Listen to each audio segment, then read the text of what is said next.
Okay, good afternoon. Let me ping you. Yeah, oh yeah. Hi, Hui.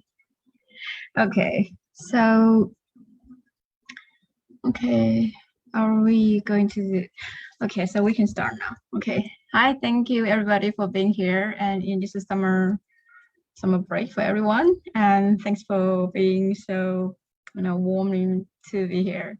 And today it's a very important day for SICSS Taiwan.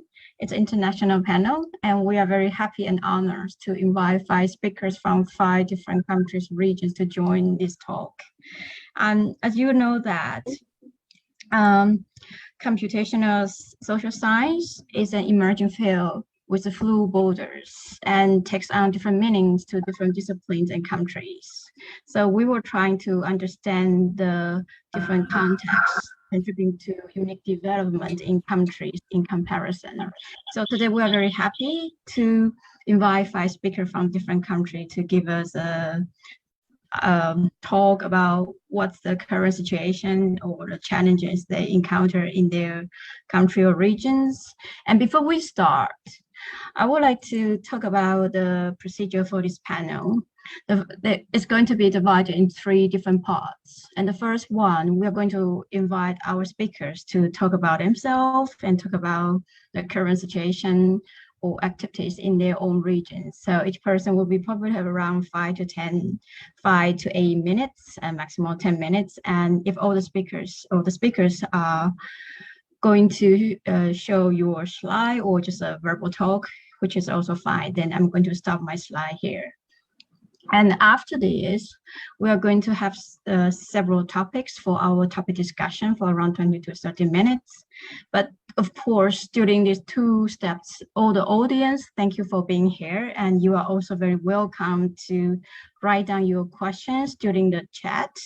And we will go through the chat and in the end also to talk about in our final part, Q&A. So you are also very welcome to write down your questions during the session. So, and now because we are, I don't want to interrupt too long. So I'm now going to pass the floor to all our 5 prestigious speakers from 5 countries. And the first one, I'm going to introduce Olga from Sydney. Olga, would you like to introduce yourself a bit and give a short talk about what's the current situation in your area? So, are you gonna give a? Do you need any slide or? Yeah. Okay. So I will stop this, and you can show your slide, right? Are you gonna give a talk or just a slide? All right. Sounds good. Okay. Yeah, so I have slides. Okay. So I will stop sharing. Okay. You can share your. All right. Can you all see it? Yeah.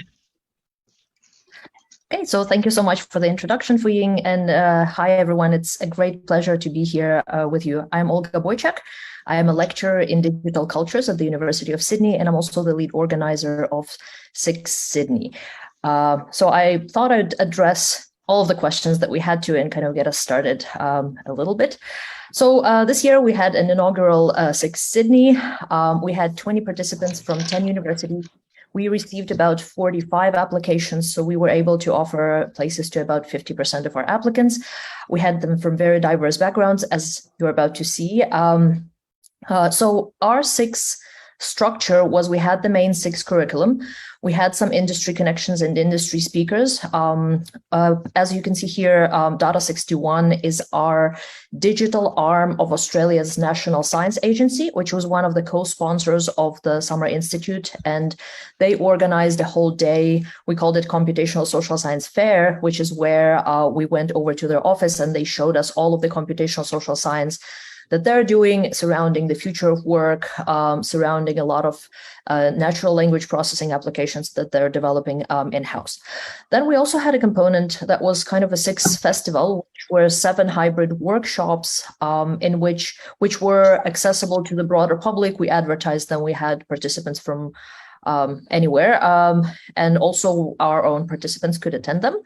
We had an Academy of the Social Sciences in Australia symposium, which was a 2-day event that was kind of a satellite event to the workshop, where we also wanted to bring established scholars in the field and get our participants to interact with them and discuss really what our field is in Australia, where to go forward from here, what are the challenges. And so these are the main things that I'm going to discuss today. And also we also hosted the Australian premiere of The Science of Success. So it is a documentary. Duncan Watts is in it, Laszlo Barabashi Albert is in it. And so it was really amazing organizing SICSS for the first time to see, first of all, many colleagues from different communities step forward and say how excited they are that this is happening, and really offer to have a workshop to support this event in one way or another, and also to gather filmmakers around it, right? And have also be able to offer some of the programming to the broader public. So this was our cohort composition. We had 10 Australian universities. We tried to recruit from New Zealand. We couldn't quite get there, maybe next year. And these were the fields represented by our participants. As you see, it's really interesting. We didn't have any physicists in the mix, but we did manage to get some, because I'm a social scientist. So for us, we were trying to reach out to our colleagues from science, from kind of traditional sciences. And so that is what we managed to get. This is us. We had various dogs join us during our program, and this is our final day of our summer institute, which was actually in the middle of the winter. And so this was so I'm going to talk a little bit more about the Academy of the Social Sciences Symposium, because that was the rationale of it was to start building the field in Australia.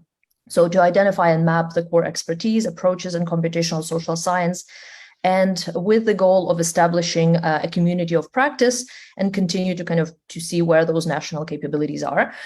And we had 5 expert panels that extended over 2 days. So we discussed research approaches. It was really interesting because we had put together established scholars, computational social scientists from different disciplines. So in this research approaches, we had a mathematician and linguist, a computer scientist, a sociologist, and an urban planner. And it was probably, as they reflected, it was probably one of the first time where they actually got to meet these colleagues, with some of whom they worked in the same institution, but never actually sat at the table and discussed these things. So that was very productive. Then our second panel was infrastructure and capabilities, and we discussed what we need to go forward as a field. Industry perspectives, we invited our colleagues who do computational social science in the Australian research arms of different companies. So we had a representative from Google and a representative from Microsoft. As we discovered, not all big platforms have research arms in Australia, which was really helpful for us to kind of see also how we can better collaborate with the industry and where those industry connections are. And then we talked about teaching computational social science, especially to people who are new to coding, and the practice of social research in the age of big data, which is where we discussed our ethics support, right, the human research ethics procedures, and how we can better streamline this kind of research in Australia. And it was really interesting to see that some universities have made great strides in that area. And so, that was us for the symposium. And one more thing that made SICSS super fun, and this is something we haven't planned, is that we have this graffiti tunnel, and the participants decided to make a SICSS graffiti, which is what you can see here on the right. So that was a big fun element of making their mark. This was just a quick exercise of mapping the field in Australia. So this is what computational social science looks like. If you remember last year, the Nature Journal had a computational social science explorer where people could look into different fields and try to collaborators in that area. So we basically took the list of the scholars from there and tried to show how Australian scholars are connected. And this is a very early work in progress. This was our summer institute project. The organizers kind of were playing around while our participants were having their own projects. And We noticed that even though computer science is disproportionately represented in Australia in this field, we can see that a lot of the times computer scientists serve as bridges between different epistemic communities. We can see that public health, and this is a co-authorship network, so we can see that public health scholars traditionally co-author with a large number of co-authors, environmental science and engineering as well. But it is the computer scientists that usually serve as bridges between those communities, which does tell an interesting story about interdisciplinarity and the kinds of skill sets that we need to collaborate with others in this field. So just very quickly, challenges and opportunities. Institutional legitimacy is a big challenge in Australia. We have these field of research codes that govern how we do our research and where our research is, how it's assessed. And of course, there is no field of research code at this point. It is not legible to our institutions and to our funding bodies as well. Universality versus specificality is an interesting, tension, because every problem could potentially fall into the realm of computational social science. And at the same time, as a field, computational social science has very little institutional memory, which is why I'm very grateful to be on this panel and to the organizers for getting us started to have these conversations and hopefully to have some institutional kind of basis for further development in the region. Interoperability, metadata standards, long-term data security, those were some of the things discussed at the symposium, that we all agree that there is no national strategy of archiving the data to make it accessible to other researchers and to make research more replicable. Infrastructural support-wise, we discussed how different scale of research require different kinds of supports in place, how temporally a lot of projects are actually very long-term and require certain considerations. There also requires governance and coordination mechanisms, both within nationally and hopefully internationally, which we see. I mean, we see these things happening at ICA and elsewhere, but also it would be great to see more of them. And everybody talked about funding. That's it, my final slide. Going forward, we are hoping to launch a computational social science lab to have our first cohort of students, of PhD students. We will be launching a research network, continue to foster these industry connections, and work with our National Science Agency, maybe scale it up to something bigger, and hopefully be part of a regional hub in the Asia Pacific. And we would really be keen to be part of it. Thank you so much. Thank you, Olga. Thank you so much for your, very short but very thorough introduction about what's the situation in your branch. And thank you so much. And now I'm going to pass the floor to Yuhui. But before this, I would like to give a reminder to all the audience. Again, thank you for being here. And if you have any questions, and during the talk, while any speakers giving their story or experiences, if you want to specify any speakers, you can also tag their name during the talk. And later in our final discussion, we're gonna go through your questions. Okay, so now let's welcome Yuhui from Taiwan to talk about the SICSS Taiwan and also her current research. Okay, Yuhui, thank you so much. I'll pass the floor to you. Mute. Okay, hi everyone. Thank you for this opportunity. I'm pretty new to SICSS Taiwan. This is where I get started last year, since 2021. That was by the time when I was in the US in February last year. It was being by friends, Ilu and Jaden. They are inviting me to, hey, here's an event. Shall we go together? The first reaction was that it seems something about computational science, but I don't know if I can do that.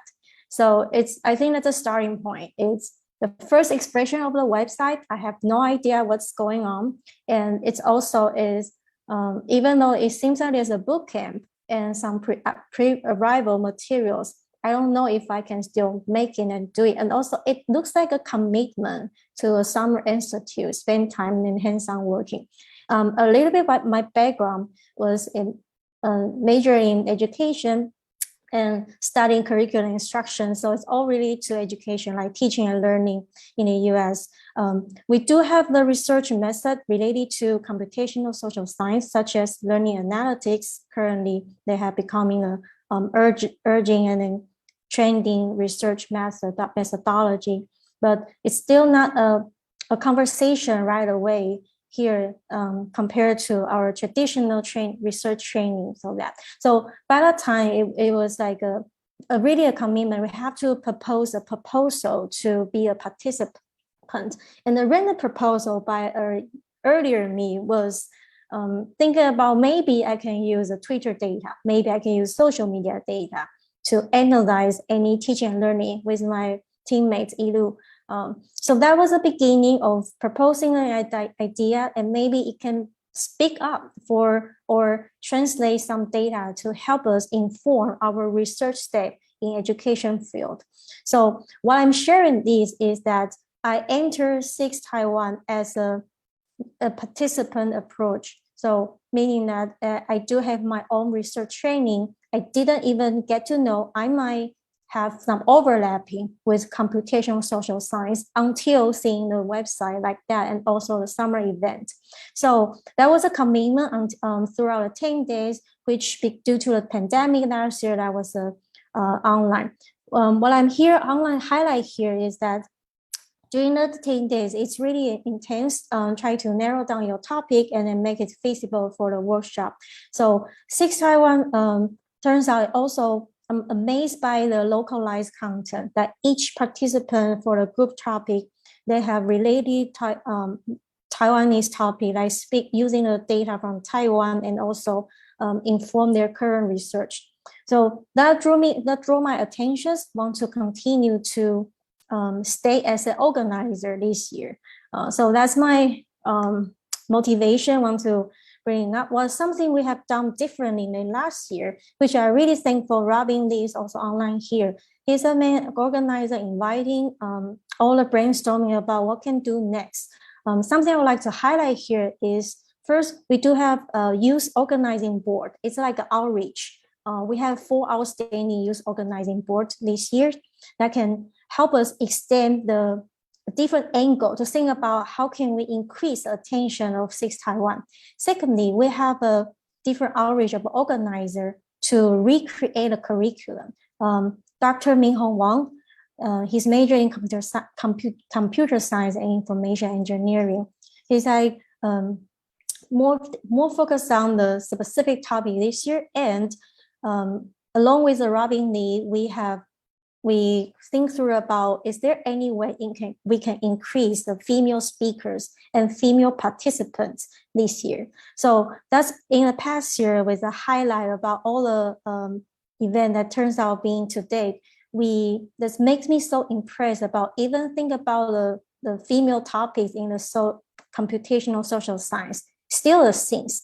What we have done, try to do in the past year, a little bit slash over here is, we try to reach out, like to continue outreach. So increase organizing the info sessions is part of the work. Oops, there's a stroke here.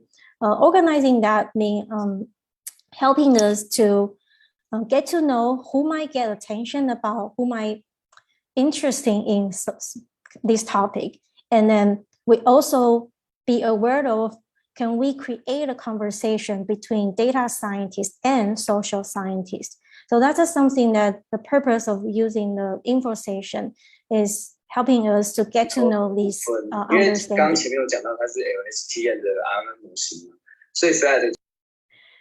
Okay, so that will be some challenge and something we try from the past year and then this year. I think it's amazing that one of the sessions is also appreciate our youth organization broad. We have a social media exposure and can host a live stream event, such as one of the whole female speaker event in the April, that we have the last year's female participants speak out about their past year's research and how they can continue working on their research currently. So we also want to monitor the impact of building the SICSS Taiwan and how it's going to work in hearing the more diverse participants. But also there's some challenge. We are still in the middle of the SICSS Taiwan workshop, but we still have some challenge like how to encourage participants' collaborations, how to helping them forming ideas and then make them feasible plans to connect their future research. I think there's still an ongoing challenge, and also we are still in a discussion about how to grow the community. I think that was something, 3 major dimensions I would like to see how other countries consider this dimension. And I'll pause here and then pass it along to others. Thank you so much. Thank you so much, Yu-Hui. Thank you for a clear introduction about what's going on in SICSS Taiwan. So all the other speakers will know what we are doing in the past 2 years, from last year to this year. And I would like to thank you so much for this introduction and also summaries about what's going on here.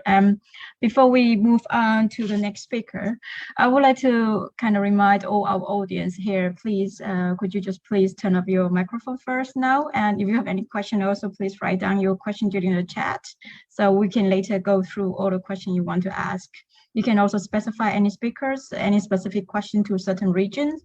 Well, maybe, for example, you want to be interested in study in Australia or in Singapore one day, or you can also ask any other questions later, or in Indonesia or in Korea. So even in Taiwan, so you can also specify any question you want to talk to any speaker.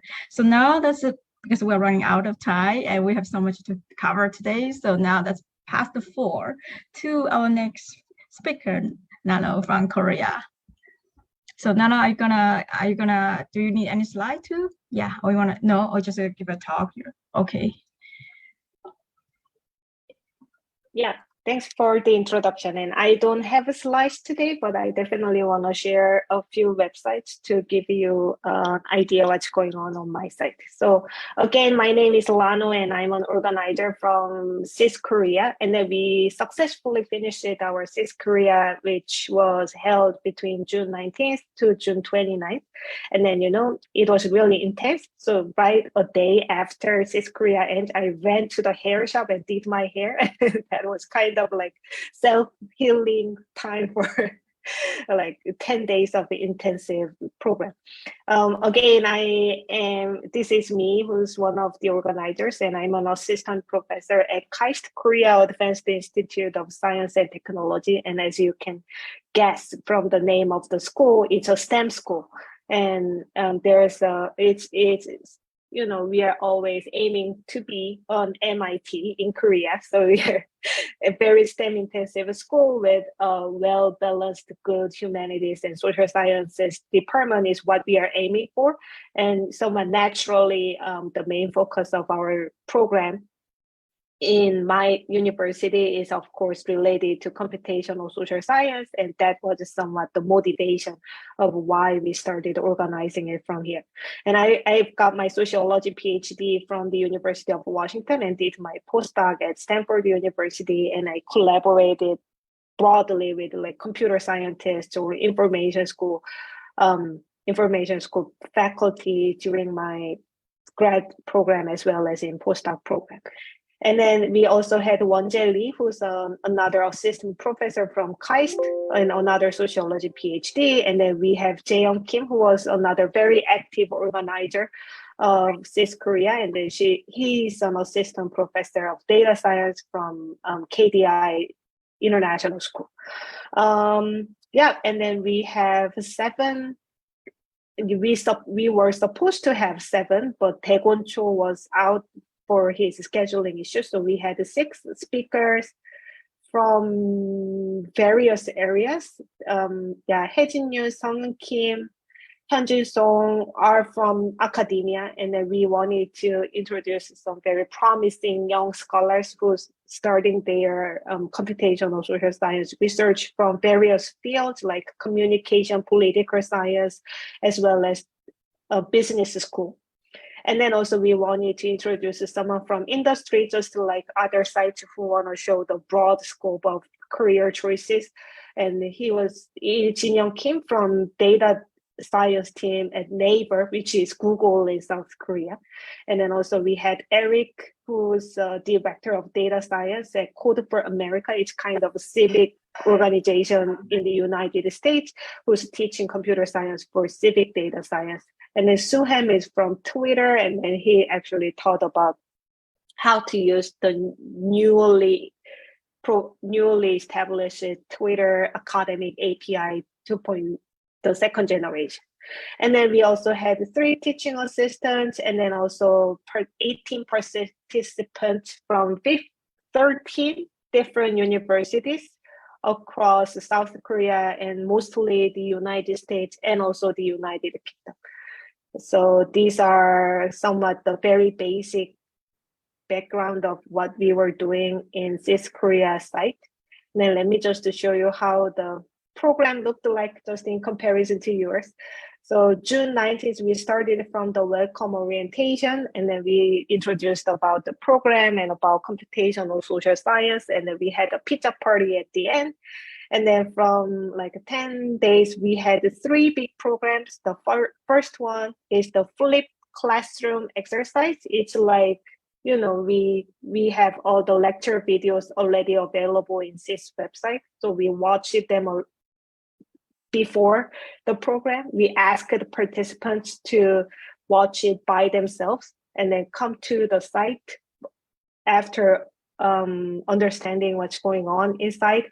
And then we just came to the classroom and then discussed intensively with the sample questions that was available in this website as well. So that was kind of lecture day. So there we discussed about ethics and digital data collection, text analysis, survey, and then experiments and so on and so forth. And the second big part was the invited talks with the guest speakers who I just introduced. And we also had 2 wonderful data panels. One is about the Korean data infrastructure, which is introducing what kind of data sources you can have if you're interested in Korea, in studying Korea based on data science. And also the second one was really fun. It's Asia Pacific Joint Panel. And then I was a moderator, and then we had Jeon and Cecilia from Taiwan and Tiago from the United States. And we talked about what kind of career path they have had and why they chose in that way and whether they liked it or not. The last part is absolutely the group project. So we let them just talk to each other frequently and then set up the group project. And then we go so on and so forth. So like in our last day of our summer institute, we had a group presentation for 15 minutes per group, and then we had a discussion about it. And then I recently heard about at least 2 teams are still trying to work on the team project that they brewed throughout this summer institute and want to make it out as a publication as soon as possible. And we really wish that's going to work. Yeah, and then actually the most frequent comment that I've got during the summer institute, because we always have a feedback survey every day, and then the most frequent comment is that they love the coffee hour, and then we provided very like simple pack of breakfast. It's a sandwich and then a little juice, a little bottle of juice, and then always coffee. So coffee was always available from all the time of our institute. We had the luxury about coffee. And then actually, I think it's just me who interprets in this way, but anyway, because we always give them coffee and breakfast, people are very like eager to talk to other people during the coffee hours. And then during the breakfast, during the lunch, we always try to let them talk to each other and make somewhat a coherent group during this time. And we were very, very, very lucky because during this time, COVID was relatively very peaceful during this time. So even if almost everything was happened offline, actually we fortunately didn't have any COVID outbreak during the institute. So actually people could have a lot of opportunities to talk to each other and make some professionalized network to each other to pursue it even after the institute. So I think that's what Jaeon and I were really focusing on most of the time, to make a good academic colleagues, computational social science colleagues during this camp.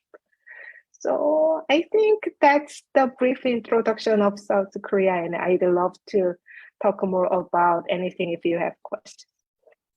Thank you so much, Nanu. It's a very good introduction about what's happening in South Korea, in Korea, and we also get a very good takeaway that coffee is really important, especially for socializing as in interdisciplinary network. So thanks for giving us this very important takeaway. So we need to make sure that in all our coming activity, we do prepare good coffee there for everybody to have a good talk to start with. So thank you so much. So now I'm going to pass the floor to Aman.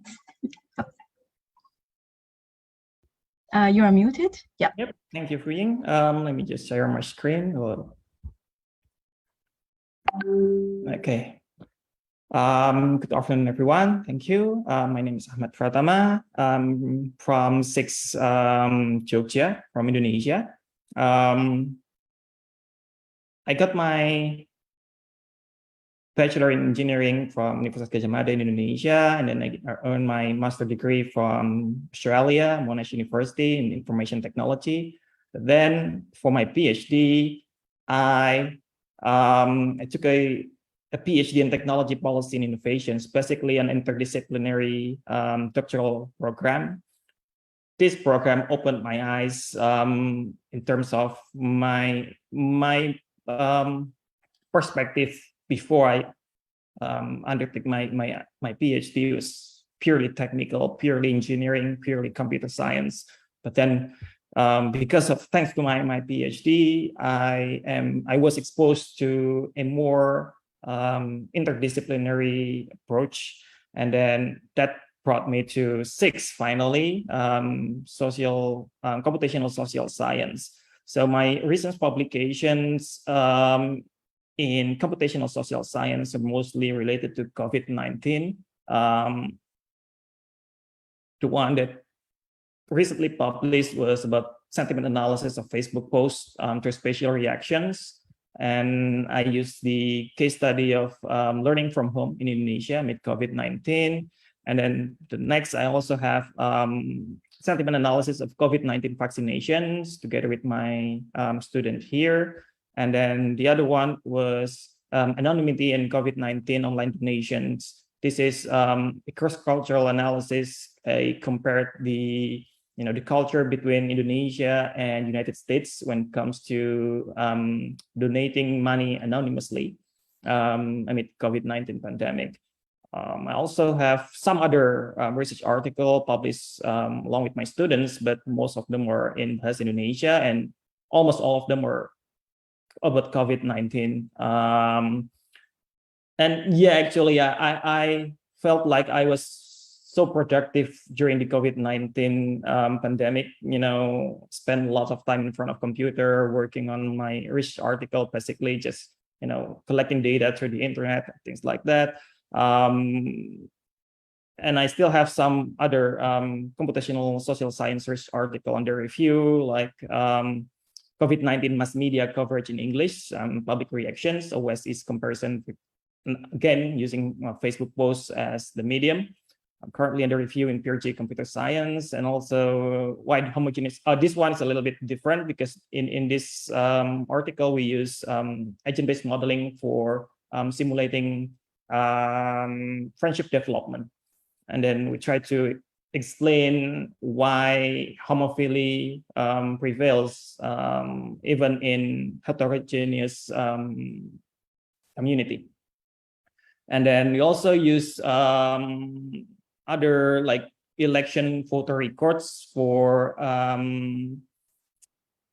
investigating the gender equality, and especially in Javanese, which is the largest ethnic group in Indonesia. So naming practice and gender equality progress in Javanese society. And yeah, basically that's pretty much it. And then for our SICSS Jogja, currently we're still running it. So we started last Monday on 18, and it will run until this Friday on 29th. And then, yeah, we're doing it in hybrid format. So some of the participants are here in Indonesia in a different room with me right now. And then we also had our welcome dinner on Monday as well. So the organizers, actually, the main person of SICSS Jogja actually is Dr. Firman Shahir. Firman is a colleague of mine. He earned his PhD also from Stony Brook University. Currently, he's working as a researcher at the same university. And well, pretty much he pitched the idea of organizing SICSS to Indonesia. Bring SICSS and try to make this computational social science become a thing in Indonesia, because, well, pretty much there are two different groups of researchers or scientists in Indonesia: social scientists and computer scientists and engineering. Pretty much we need to do something to bridge the gap between them. And this Summer Institute in Computational Social Science is what we try to do to be that bridge. And then I'm so lucky to have these two teaching assistants here, Miss Dani and Miss Rani. Both of them are lecturer at same department as me in here in Universitas Islam Indonesia. They give me so much support to, I couldn't run this SICSS Jogja here without them.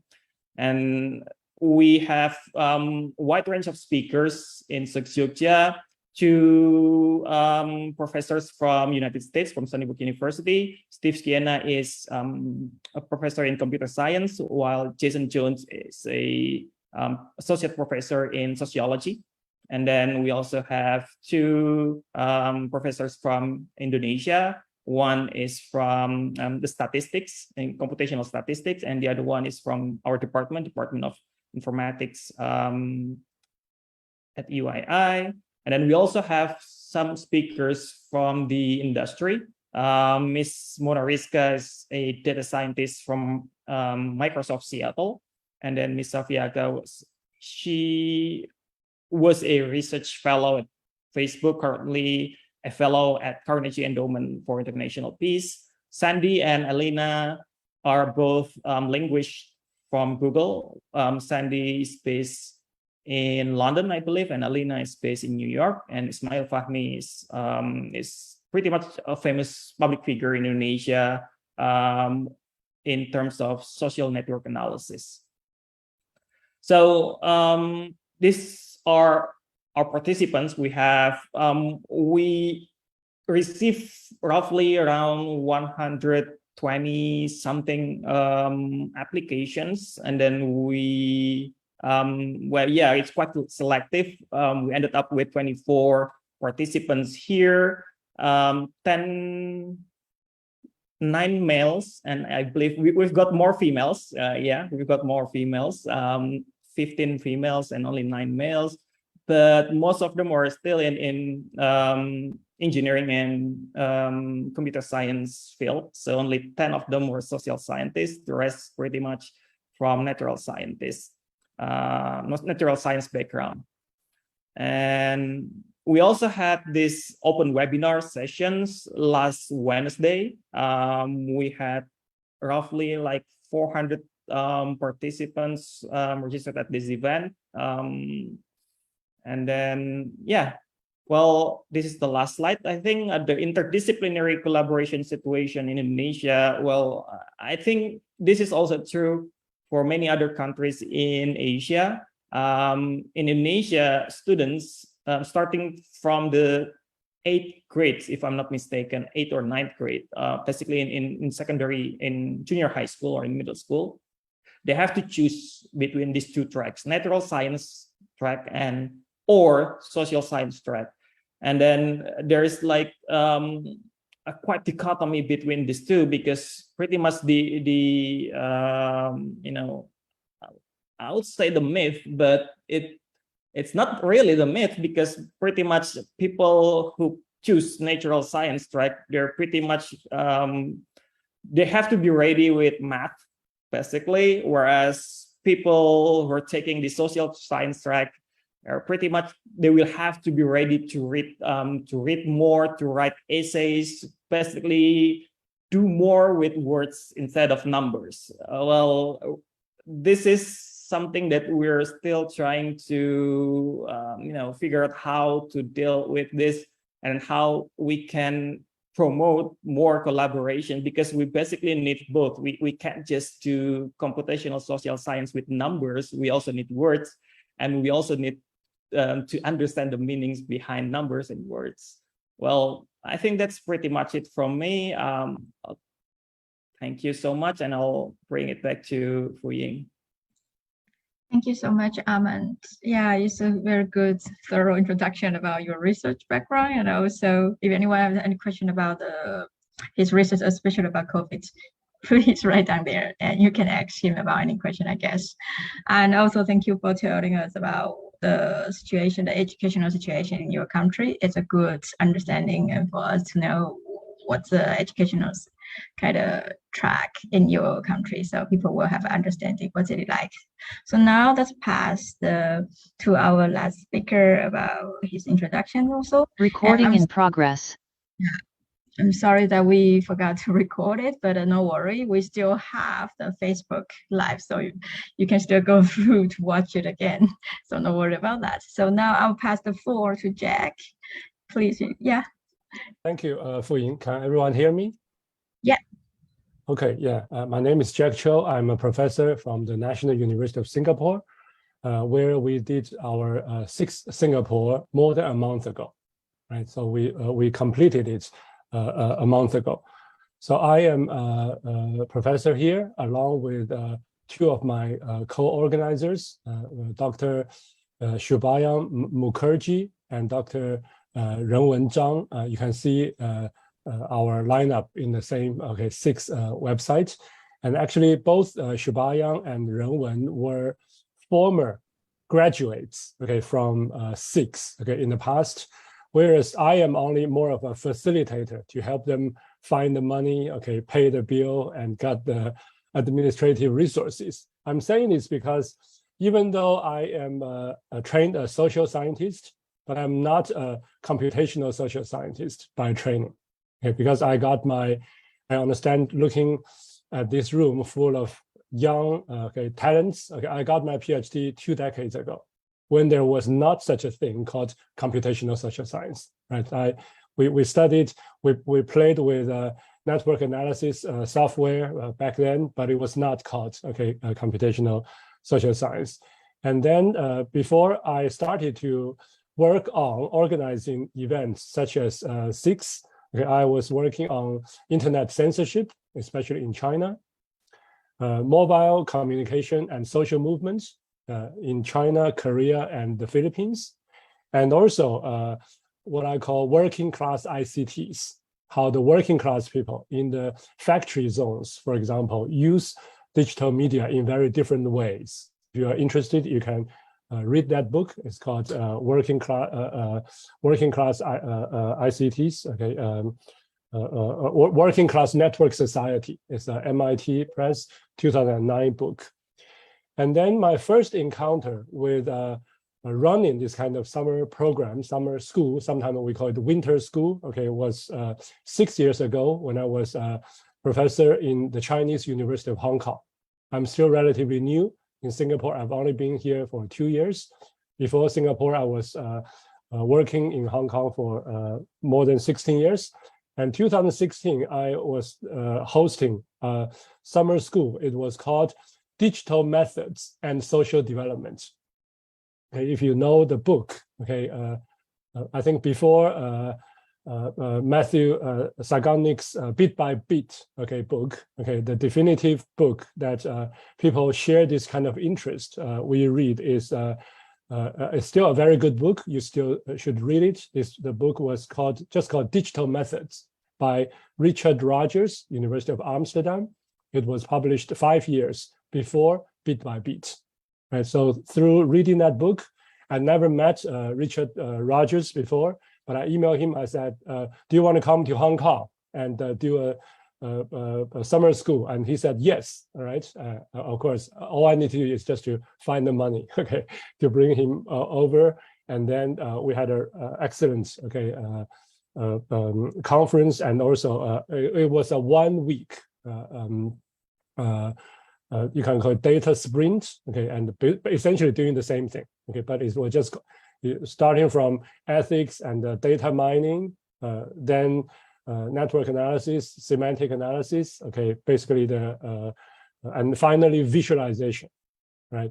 And then the model for that was on Monday, because it's for social development, so we were inviting NGOs, okay, or in Hong Kong, for example, to come and give us their questions.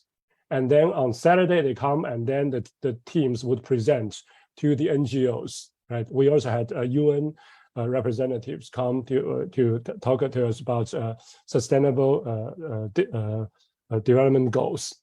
And from then on, I also collaborated with some Taiwanese collaborators, actually using the Ministry of Culture funding from Taiwan. So thank you, Taiwan, okay, to run a co-opathon. So this is for the platform cooperatives. So we find cooperatives in Taiwan, in mainland China, in Hong Kong, and then had programmers providing digital solutions for them. And my main collaborator is Professor Huang Sunquan, okay, from Kaohsiung. And then about SICSS Singapore, right? And the idea was first, okay, proposed by Shubayang, okay, who actually is the main organizer a year ago when we were putting together a project. This is a departmental level research infrastructure. I'm in the Department of Communications and New Media in the social science faculty of NUS. But at the same time, we also belong to a university level. Okay, it's a data science and a social science collaborative center called Center for Trusted Internet and Community, right? And then so we propose to buy some server and then get admin resource together, and then we budget in. So this was a year ago. Okay, Shivaya and helped me. We wrote this proposal and got the money to pay for everyone's coffee, and we even have 2 dinners over the 2 Fridays, right? So in addition to the things that I think when Shubayan told me, he wants to do this, and we came to the agreement because this would be the first SICSS in Singapore, right? And I am still relatively new in Singapore, despite what I've done before in Hong Kong. And so, but then we agreed to start small, and just by repeating the success, okay, curricula, and activities that SICSS has always been doing. So this was our approach. And when we put out the call, we had more than 40 people applying, and we selected 23 out of more than 40. Most of them were already in Singapore, but we also have a few people who's based, in the US, but then they were doing field work in Southeast Asia, right? And then they would come and join us. So it was mostly face-to-face online event, face-to-face events. And then the first week was basically based on, Saganic, and those videos, quite similar to what you have already seen. And in the second week, we divided students into 4 groups. And one of the participants, he just had a newborn baby. He couldn't come because the baby cannot get vaccination. Right? So he actually did his work, actually working on Indonesia. Okay, he actually used the methods to scrape the Indonesian government website, all the mosques, in Indonesia. Okay, he did that scraping, and he did a analysis. So we ended up with 5 projects, 4 group projects. One is this study of mosques. And then the 4 projects, just off my head, we actually had a nice cluster. We tried to get half of the 23 people are data scientists. The other half are social science and humanities, including, for example, Malay studies. But then there's an interesting cluster of people studying public health, okay, well-being, including mental health well-being. So that's one of the groups using Twitter data. Chatbots. We also have another group working on food security issues. All right, and and then at the end we actually selected 2 winner groups. So the food security group and the chatbot group actually were the winners. Okay, compared to the other 3 projects, and something special. Okay, we did. Okay, not as cool as the graffiti, okay, like in Sydney, right? But we had a play. Okay, one of our colleagues, actually 2 of our colleagues, one is from media and communication, the other is actually the director for Quantum Computing Institute in NUS, and they wrote they created a play about robots. Okay, how robots interact with humans. I'm not going to give it, but it's actually play about 2 hours long. And the actor and the actress were actually NUS undergraduate students, right?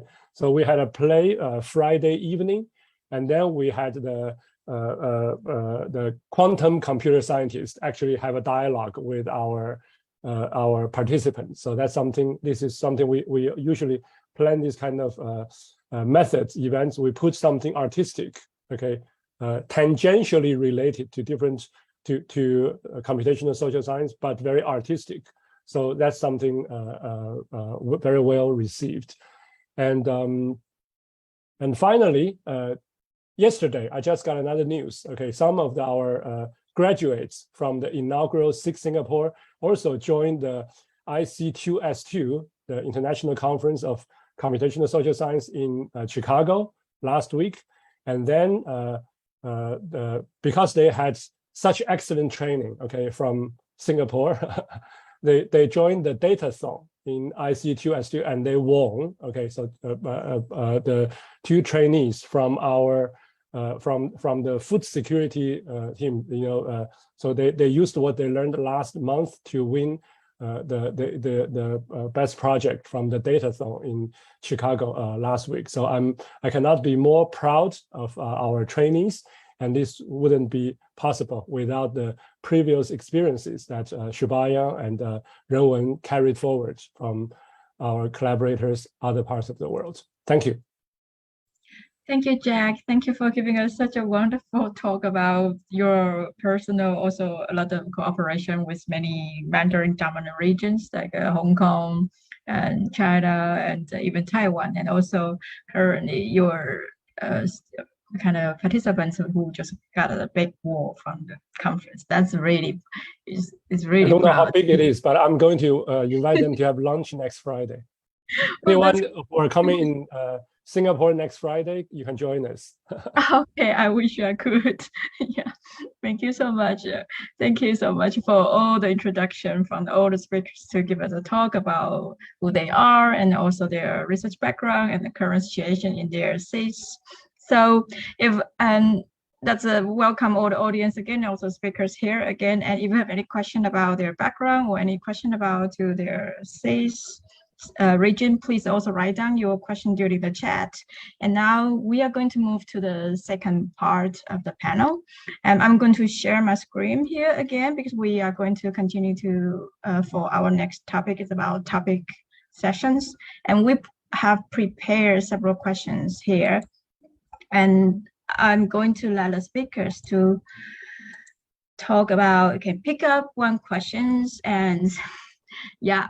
And I would like to invite all the speakers to pick up at least one question to share their answers. And if all the audience, if any personal question, you can also write down the question during the chat. And we are going to go through your question during the Q&A session after these topic questions here.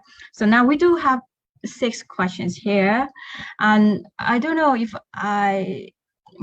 it's possible for me to, because the SICSS Taiwan is the host, so I would love to see if we can start your preference and to choose one question to talk about the answers here.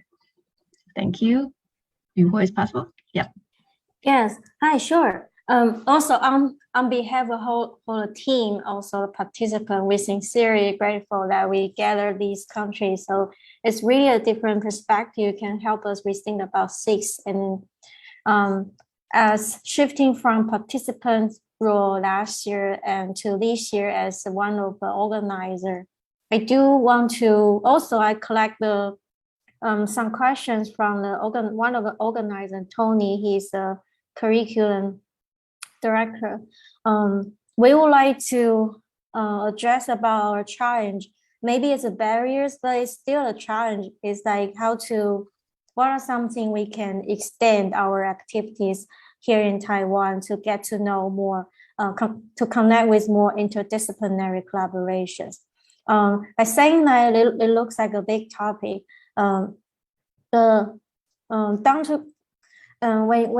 when conducting a real event, it turns out that it's easy can be attract to those people who already a coder, who already a good programmer, who already a data scientist.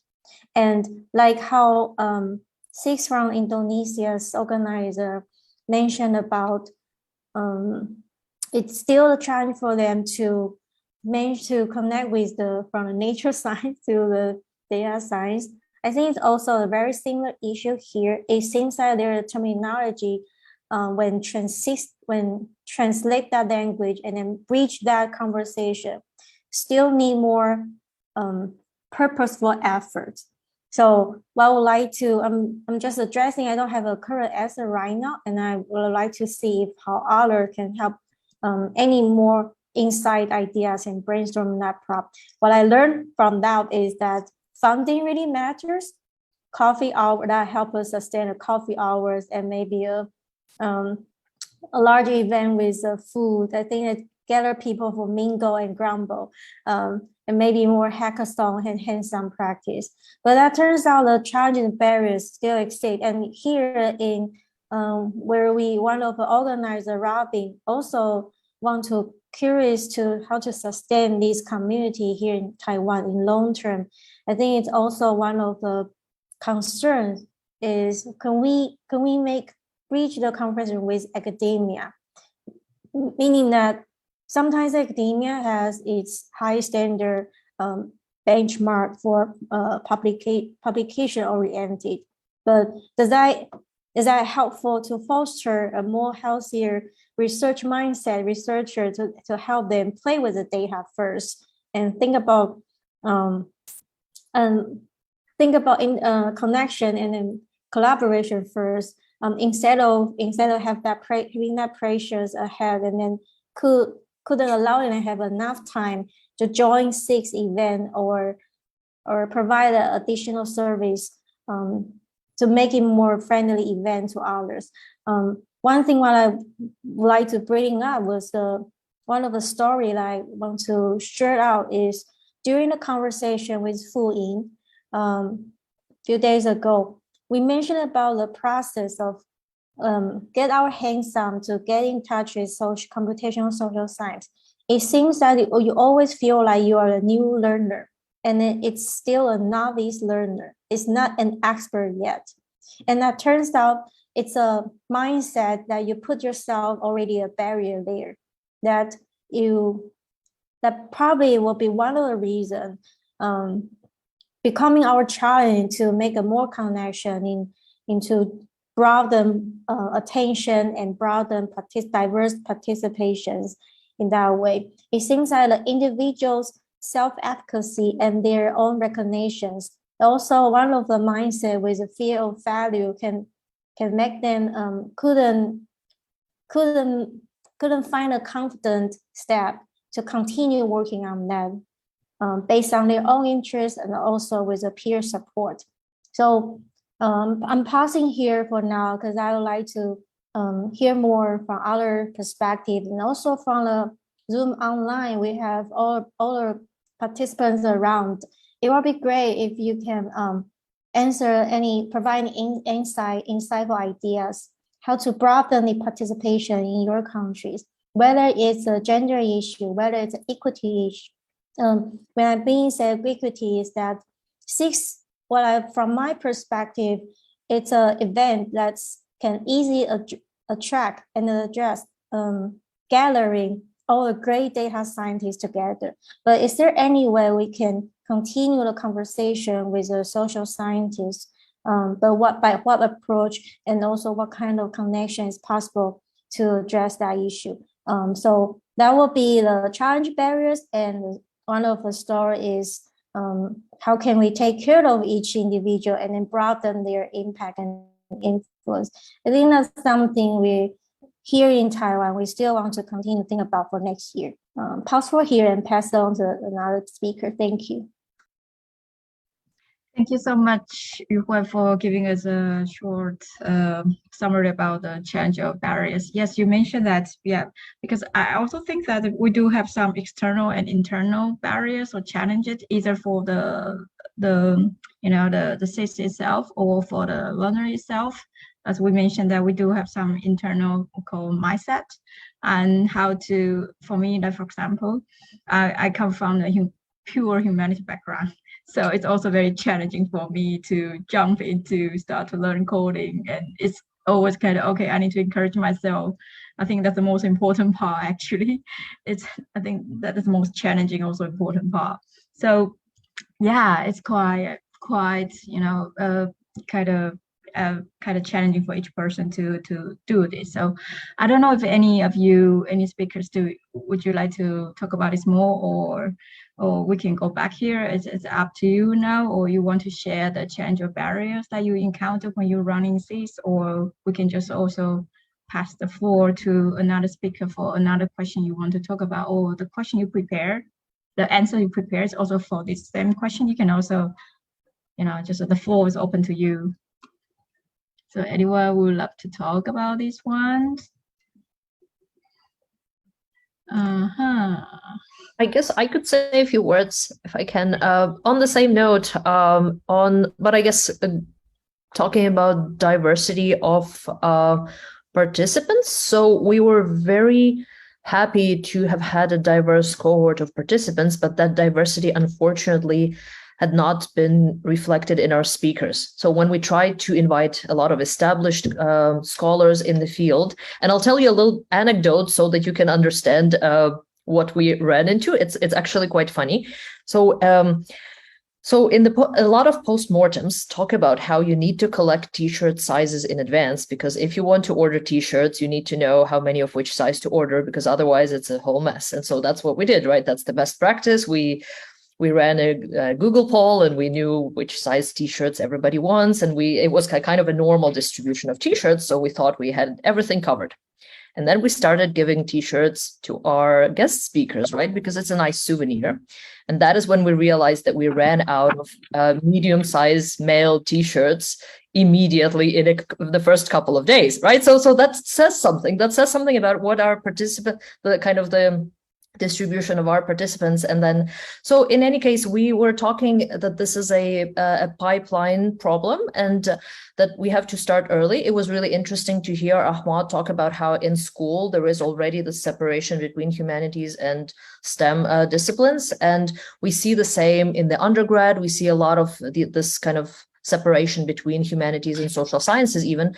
We think that that's where we should start growing the pipeline, is in the undergrad, and make sure that really participants from diverse cultural backgrounds, but also diverse genders, diverse disciplines, have exposure to that kind of training, to computational training, if you will, and that will allow us to then have PhD students who could continue on to this pipeline. Right now, we feel like we're recruiting a lot of scholars from many different disciplines and trying to attract them to computational social science and almost sell computational social science. For many of them, well, there is an emerging, there are an emerging kind of group of scholars who are doing it anyway. But at this point, it's really, I think, in everyone's best interest to start early in the undergrad. And hopefully we will have more of a normal distribution of t-shirts, 5-10 years from now. Thank you. Thank you, Olga. That's a really interesting anecdote. And yeah, you did mention that about, yeah, probably a lot of male participants, also the speakers, probably will be more into computational science. And so I was also very interested in about the situation. I don't know if there are any gender equality issues in computational social science in other country or regions.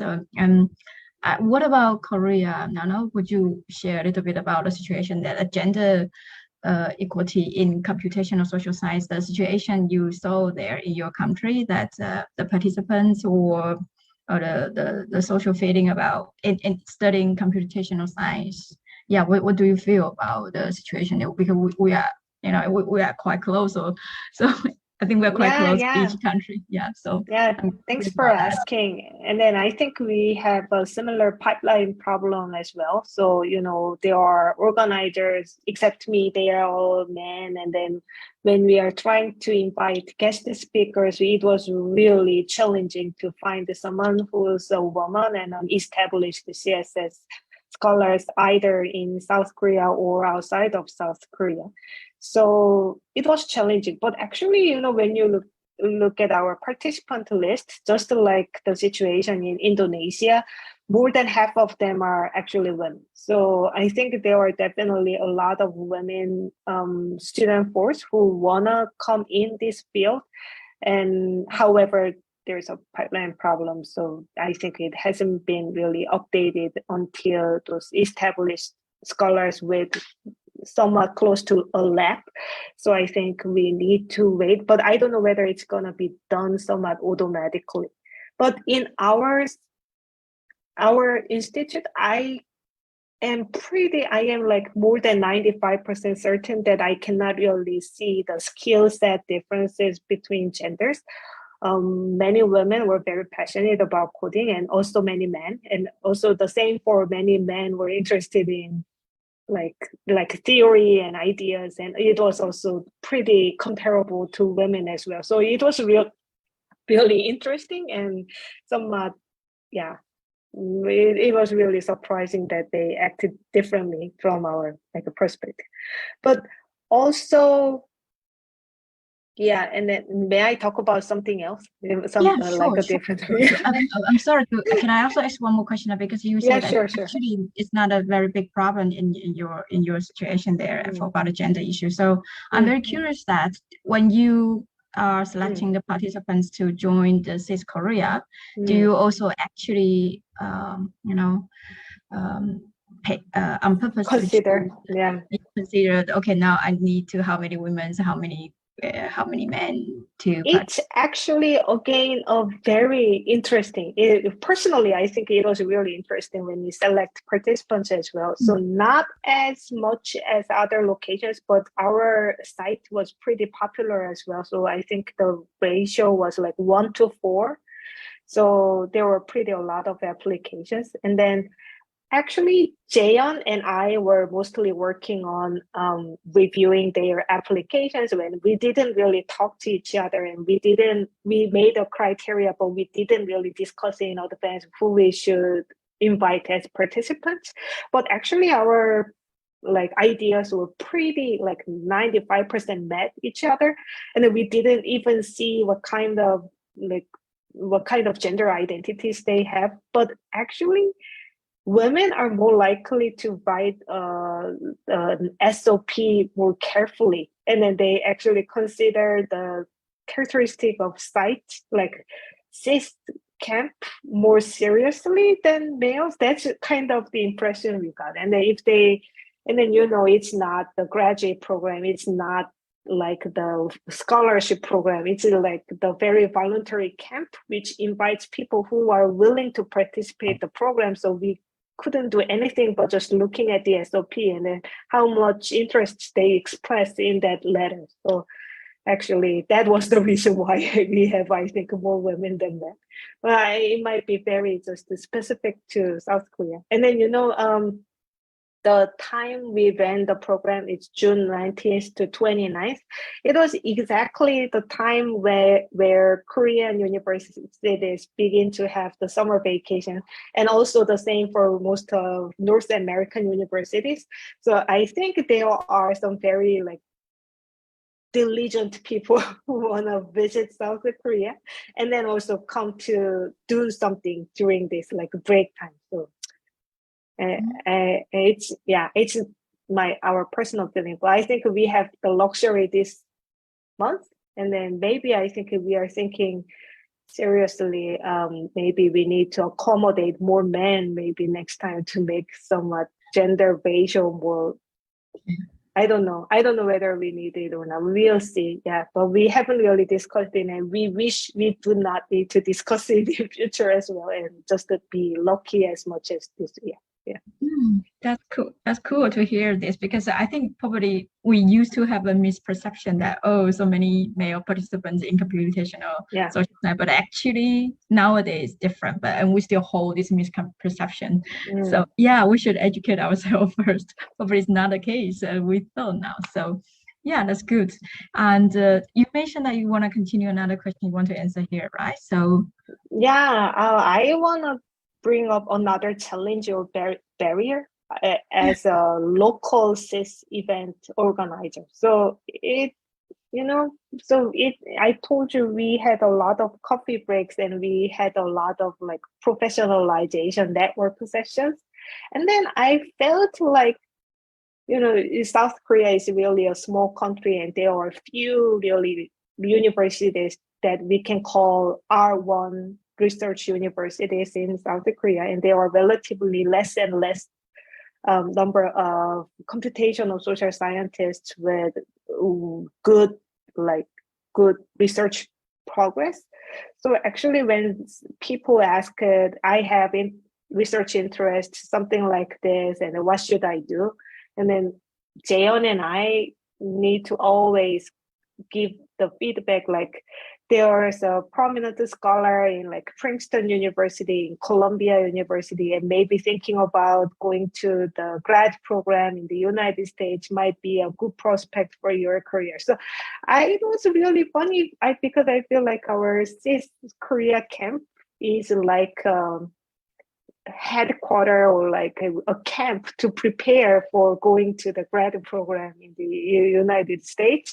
And then also when we discussed about the projects, and then many of them were in English, and then all of the examples are from like the New York Times or the Twitter is better, but for example the New York Times, people set the research project that's talking about the New York Times, and then of course the New York Times is a prime media in the United States, and then they begin to talk about the political situation in the United States. It's somewhat very natural, and then there is nothing I can intervene in to change their interests. I cannot do that, but the fundings that I've got is from Korean government, from my university, from Jaeon's university, and it's all Korean people's tax. And then with that money, we gathered together and think about CSS, and then we talk about American politics and what President Trump shouldn't have done. So, it was challenges and barriers, and I just want to make more like self-sustainable community in South Korea. But I think the way to go is large, and it's not our fault, I think, and it's no one's fault. There is some structural inequality in the globe that makes us just doubtful to ourselves. Yeah, I think that's an interesting situation, also phenomenon, that because now as we are the SICSS in different regions, and we are actually also not only get the funding from the local governments and also from the America. So we don't know that if anyone would have some misunderstanding about how we misused or promote anything in the camp.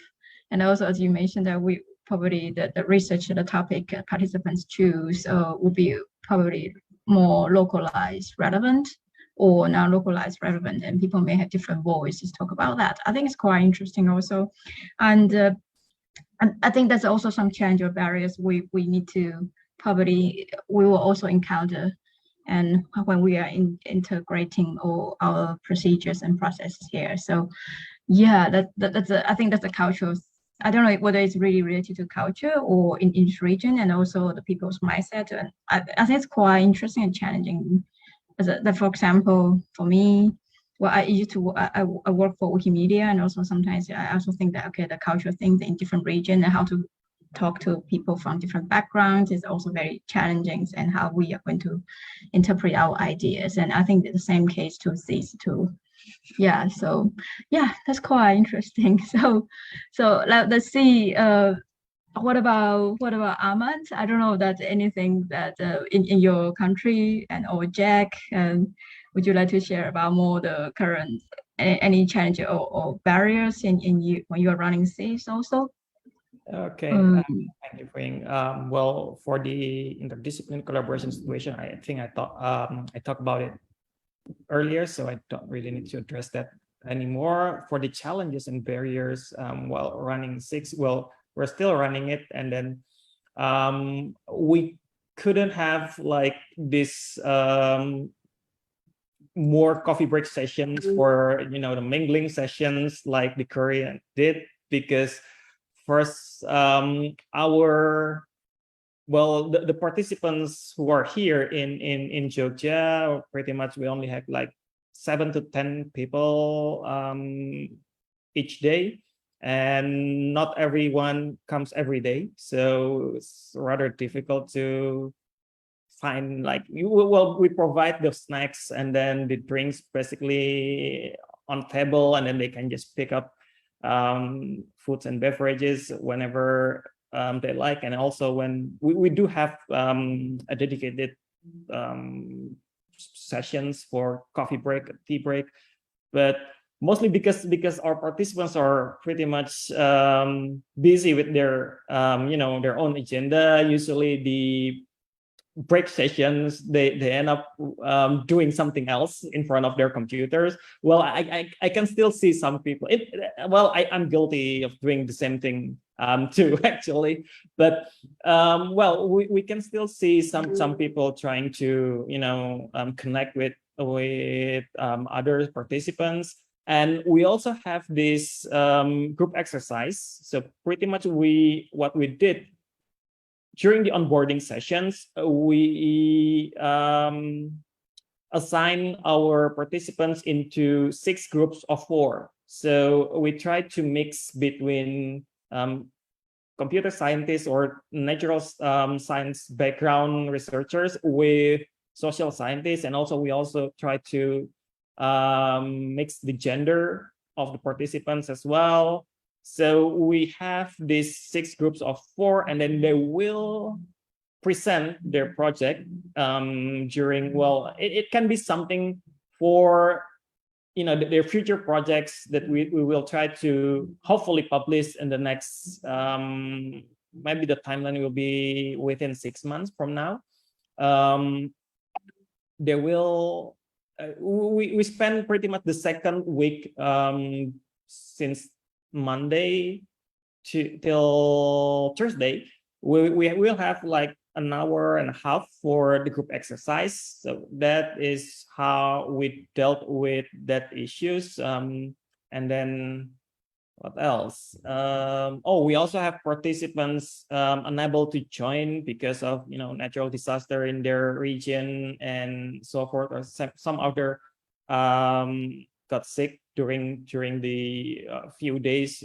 So yeah, that's the challenges that we've been facing so far in SICSS Jogja.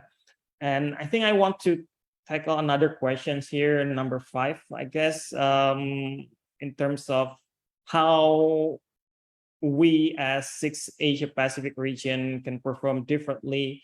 Well, pretty much I think, well, data science is a big thing in computational social science. Pretty much we share some methods, some techniques, and in data science, pretty much you can say that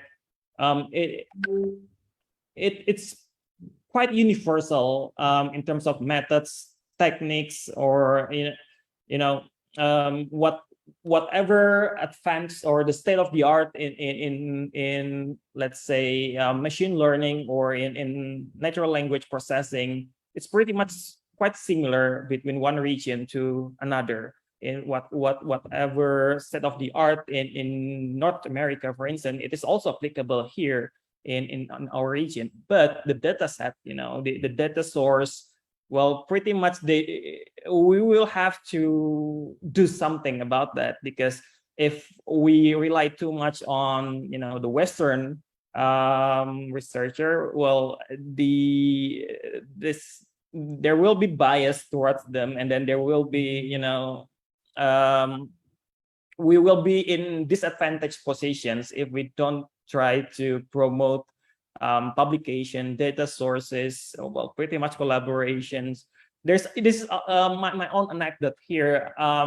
If you notice, most of my research articles are published in Indonesian journal, because that is the easiest way for me to publish my research article for now, because when I try to publish it in a reputable computational social science or something similar in North America, for instance, when they see that the topic is about COVID-19 in Indonesia, well, mostly it won't even reach the reviewers. They will just reject it because it's not interesting enough for the North American readers.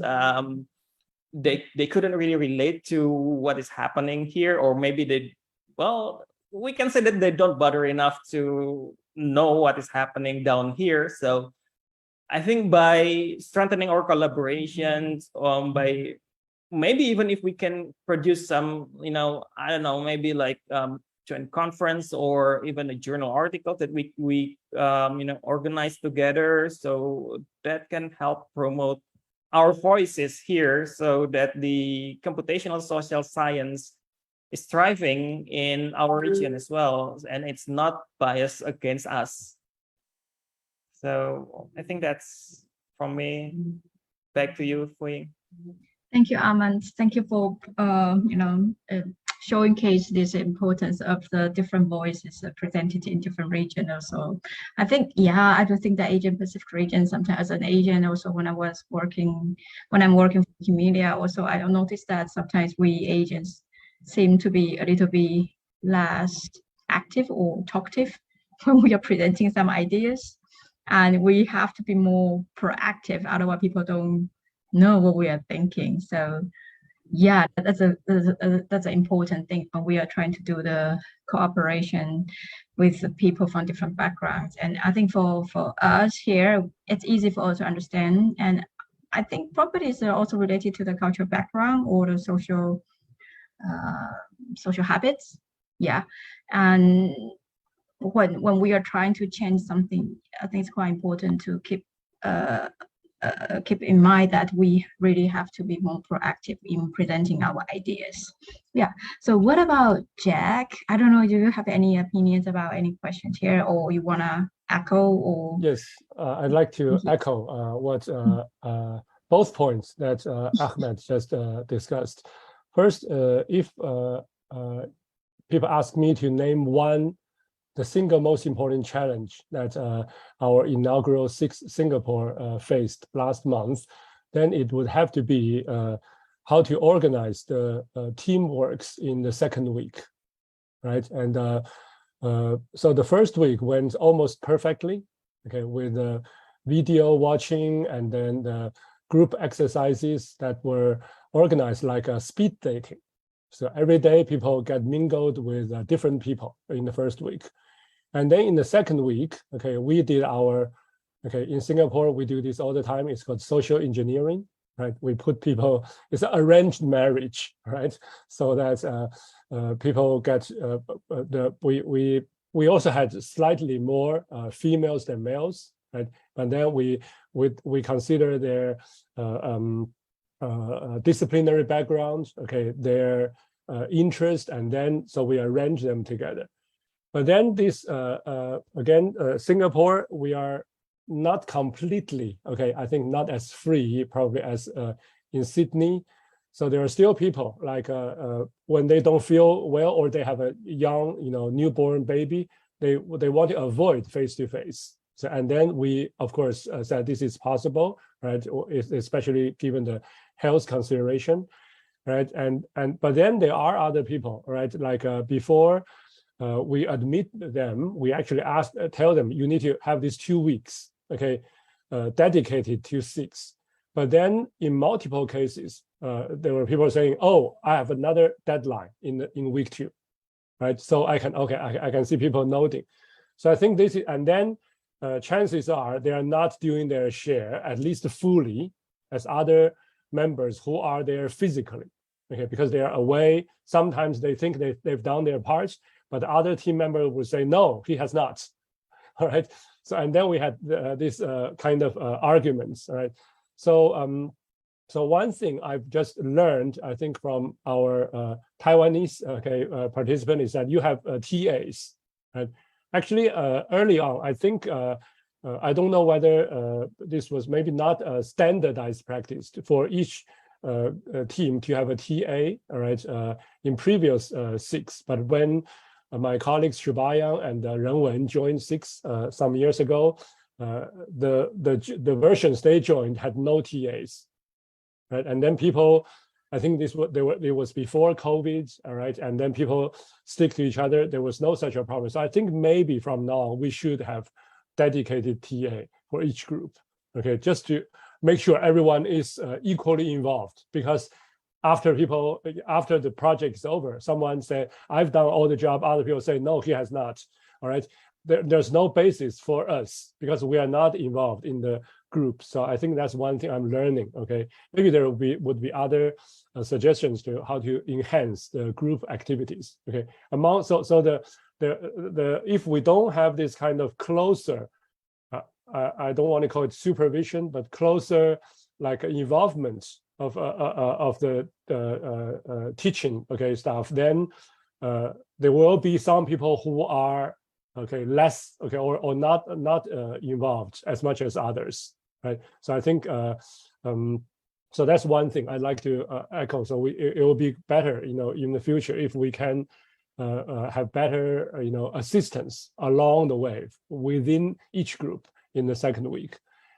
And talking about another question number 5, okay, the unique contribution of our Asia Pacific region. Can I share the screen? I cannot share the screen. Okay, you want to share a screen, right? So I will Yes. stop sharing. Yeah, so one thing, of course, when we were designing, Share yes, now. okay, Check. yes, can you see my screen? Yes. Yeah, so here, so these are our keynote speakers, right? And but then Kokyo Jaitka, work on multiple languages. So I think one thing that Asia Pacific, we are very diverse linguistically, right?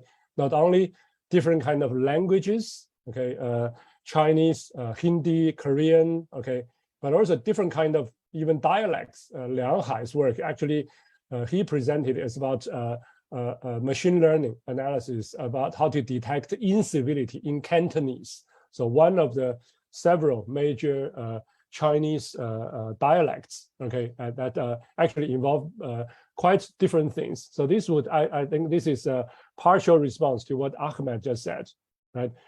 Some of these publications, like Liang Hai's work, got published in Chinese Journal of Communication.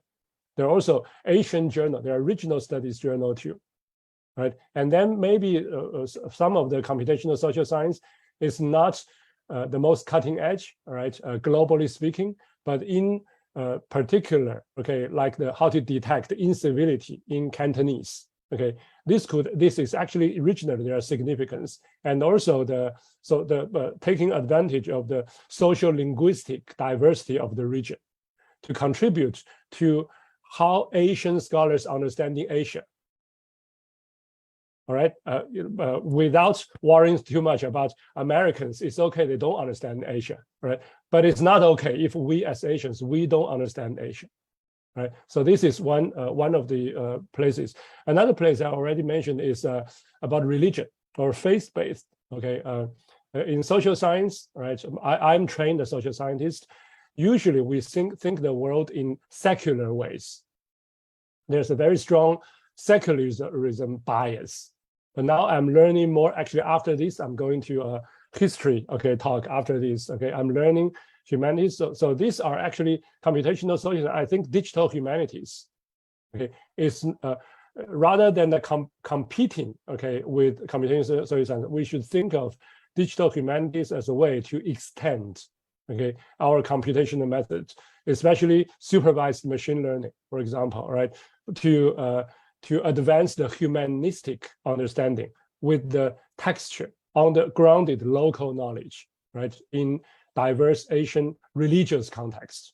Of course, the best study of Muslim, should come from Asia, Southeast Asia. I won't be surprised. The best scholarship on Hinduism or on Buddhism or on Taoism should be in Asia. They should not be in other parts of the world. And that's and today, no matter you go to a Taoist, Buddhist, Confucian temple anywhere, they are being digitized.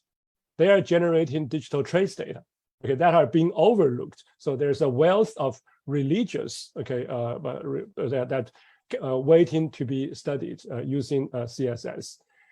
And the last one I would like to emphasize is I want to show this is the world's, by my understanding, this is the world's first computational social science study. It was conducted 20 years ago by two colleagues from Berkman Center. Now it's called Berkman Klein Center for Internet and Society in Harvard. And it was a study of how internet filtering took place. This was, by the way, 20 years ago, there was no such thing as a broadband. When I was a graduate student, we were still using the dial-up modem. You know what it is? You have to use the phone, and the phone would make the sound like, So what they did is they were in Harvard, lots of money, right? And they dialed in from Boston to Beijing, international phone call, all right? And then they used the modem in Beijing to dial out to New York Times, to Playboy, to South China Morning Post, and they tested 200,000. It's an automated system. They tested 200,000 websites, globally, and whether they can be, accessed from inside China. And they found out, I think, about I think.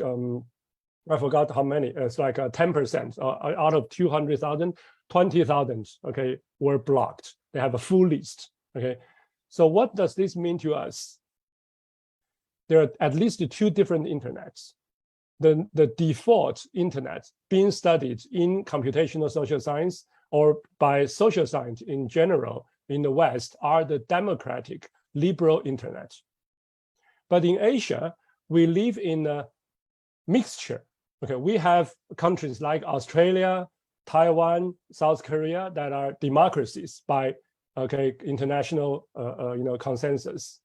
But then we also have India, and Malaysia, right? These are sometimes seen as democracy, sometimes are questionable. But don't forget, yesterday, the Myanmar junta just sentenced 4 people to death. They just murdered 4 politicians, right? And Aung San Suu Kyi's in the party, they were also using digital media, right? So this is very important, and of course there are other regions in the world that also have horrible, dictatorship and authoritarianism. But Asia Pacific is actually a place where we have this mixture of liberal, illiberal, of people with computational social science as well as local knowledge, in some of the most like South Koreans, study the North Korean internet. You guys will do a so much better job than people who don't understand Korean, right? So I think that is I think probably the most important to me. So that in Asia Pacific, we can use computational social science to study the problem. That has so long been marginalized or glossed over, treating China, okay, like this internet censorship as an exceptional case. But now most countries, and sometimes even the US, are following China's footstep, unfortunately. So I think this is what I would say is we should highlight, okay, not only multilingual, multi-religious, but also multiple political landscapes as an opportunity, okay, to contribute to the knowledge, to counter the kind of anti-democratic tendencies that we see everywhere in the world. But in Asia Pacific, I think it's part of our mission, okay, to study it, okay, really well. That will also contribute, okay, to internet development in our own countries. Thank you, Jack. Thank you. Really give us a very wonderful kind of introduction, also a wonderful insights about what's happening now, and also give us a kind of show head up for some important thing that we need to really have. I do think that it's quite important to also to notice the so-called democracy level in different countries, because this will really affect the educational system and also the computational social science development. Especially nowadays, we are using the internet, and there are so many unknown or restrictions in each different region, and this will totally truly affect what kind of data we can reach, and this will also affect the result we are going to investigate. Thank you for pinpointing this one. It's really important for us. And so I don't know, we still have some time now, and so we still have around 25 minutes, and I don't know if any audience would love to ask any questions, and you want to ask any speakers to answer your question. Now you can raise your hand. You can not really raise your hand. I mean, you can raise the hand here, and then I will pass the floor to you. I have a question. Like, I noticed how Ahmed from Indonesia, you have 3 female TAs here. Are they your students or are they colleagues? And what's the recruitment process? How did you get them involved in as a role as a TA? And what's their role to be a supporter or a mentor for SICSS participants from your observation? And if they are online, hoping hear more their perspective too about what's their experience looks like here in the SICSS. All right, thank you. I think they are here. Maybe if they want to answer the questions directly. Okay. I believe both of them are here. Yeah. Well, pretty much because first of all, because both Firman and I are males, so it's quite obvious. I agree with Firman that when we were looking for TAs, it had to be women. Okay, we don't want any more male organizers because both of us are already males. And then, well, pretty much we just look at their track records, their publications, their interest. Well, pretty much I know these 2 in person, and yeah, they're quite reliable. And then, well, yeah, I don't know, maybe Miss Dani or Miss Rani. You guys here? Oh, they said no, so they didn't want to answer. Okay. Which is okay. I'm just like all of my curiosity is like some of the studies about encourage a female as a programmer. It's still a long way to go, and then some of the peer support really matters, which is a nuance. It's really hard to measure that. It's hard to evaluate that.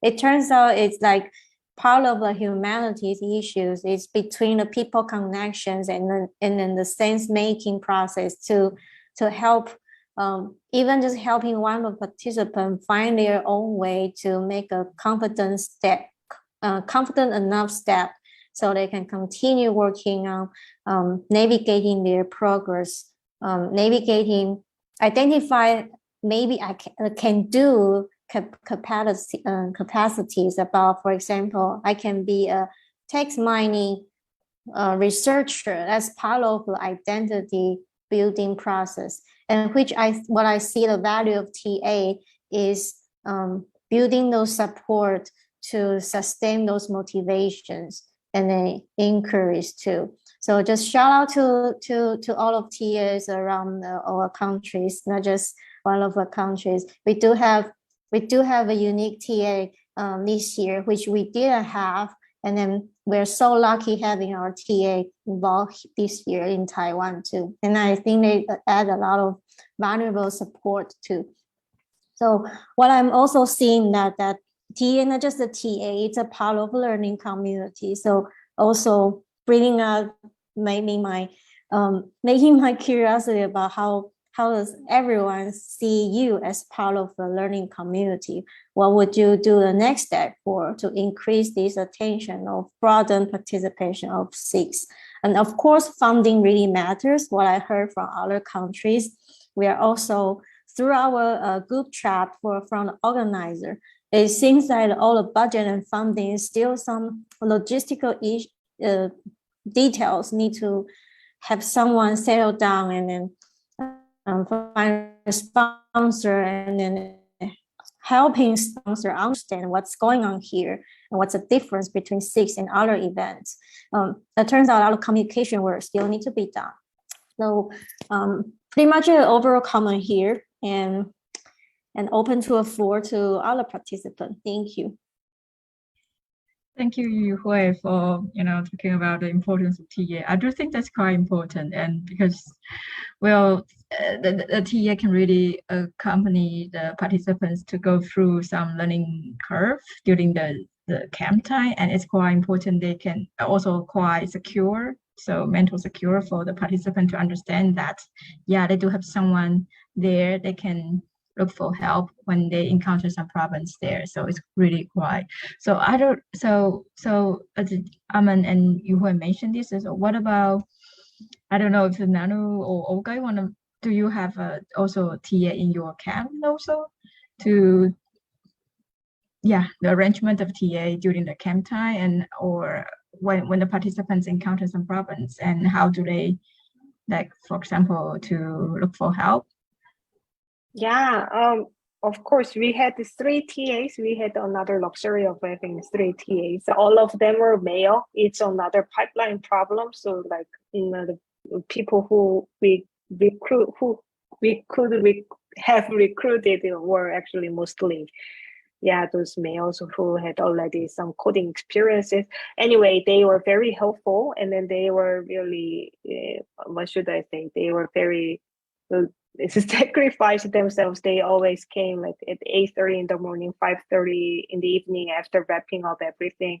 We were trying to be diverse in our TA selection as well. So one from sociology, one from like STEM field, and another one from like policy field. And also, yeah, in terms of the school or race and ethnicity, we were trying to be diverse. And then they became a good friend. So I think again, I need to emphasize one of the things we were trying to do is professionalization, and then that includes TAs too. So they talk to each other a lot, and then they talk to the participants a lot too. Sometimes they just hang out with participants for a glass of beer. So I definitely think they had a good time. And then I really want to mingle them to the group presentations. And however, as Professor Jack mentioned, it's really difficult to, what should I say, prepare the context or the atmosphere for a nice teamwork. It's really challenging. So yeah, anyway, TAs, I always ask the TAs to encourage them and then approach them first and then talk to them. Yeah, so that's how we were trying to foster more like facilitate the teamwork inside during the camp time. But they are Koreans, they are East Asians who are always very shy, and then we need some time to get to know each other. So it was challenging, but I will keep emphasizing it for next year as well. Yeah, thank you for mentioning this. Yeah.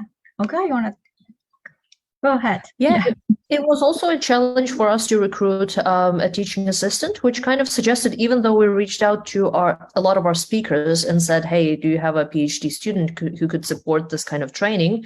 And all of them said, good luck finding a person with that skill set, which suggested that we're in the right market for training PhD students and early career researchers in order to do this. And then, surprisingly, a new PhD student that was part of our research group turned out that he had all the skills that we needed. So it was like we were looking wide and far and wide and trying to circulate a recruitment ad. And then at the end of the day, we ended up just not looking kind of close by. So we got very lucky. And then during the second week, when participants were developing their projects, that TA, Justin, had just been amazing. And he's been supporting a lot of work, has been just part of that community. And we've been really happy. But we got feedback from some of our participants that they wanted more guidance on the projects. And so a little bit echoing what Jack was saying, that some people might not have contributed to the extent, but also I guess this is broader kind of culture of collaboration. And in some disciplines, there's no, I guess this for a lot of our participants, this was the first time they were collaborating with others. It was the first time they were collaborating with others from different disciplines. And a lot of the times we kind of threw them into the deep end and we realized that it didn't work. So, it worked. The projects that were presented at the end of the week were amazing, but also some participants mentioned that they would have wanted much more guidance through their project development. The way we did it, we made a lot of faculty available at different times during the day. And we said, look, this person is going to be available in the morning. If you have any questions or if you want to run your project by them, by all means, go and meet with them.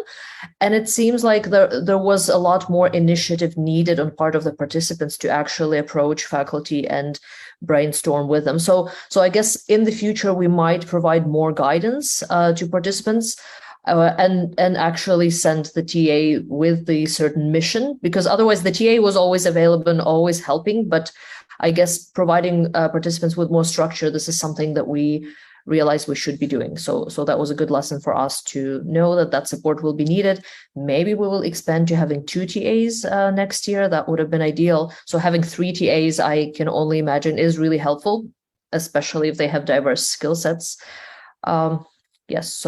But overall, it's really hard to recruit TAs with that skill set. And we hope that going forward, at this point, we have recruited some of our participants to help us organize the Summer Institute next year. So maybe that will also help kind of add to the pool of TAs.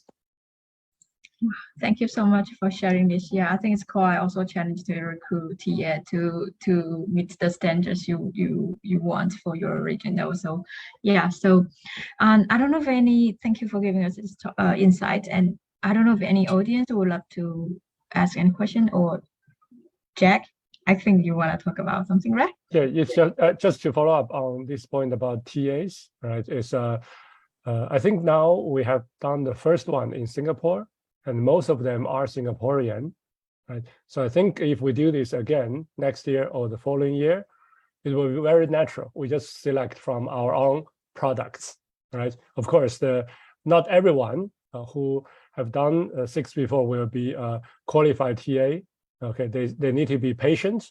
They need to know what they're actually doing and using them, the CSS skills. So I think a subset. Okay, I think for that I'm quite positive. We can select from the current, just as a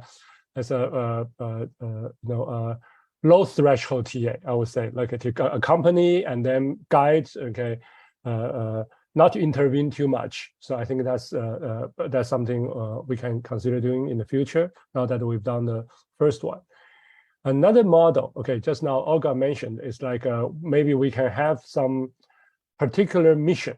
Okay, this is actually something, because I mentioned I worked with Richard Rogers' group. Okay, if you go to their websites, Digital Methods Initiatives, okay, the Digital Method Initiative, they actually started to do summer schools and winter schools for digital method, which is essentially, to me, it's just another way to call CSS. Okay, they call it digital methods.